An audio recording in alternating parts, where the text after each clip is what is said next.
أعوذ بالله من الشيطان الرجيم.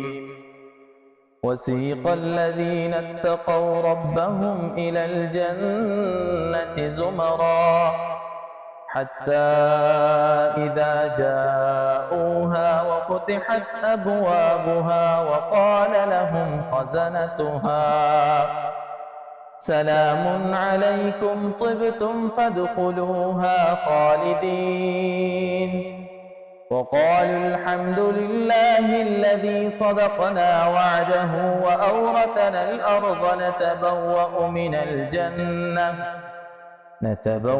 من الجنة حيث نشاء فنعم أجر العاملين. وترى الملائكة حافين من حول العرش يسبحون بحمد ربهم وقضي بينهم بالحق وقيل الحمد لله رب العالمين.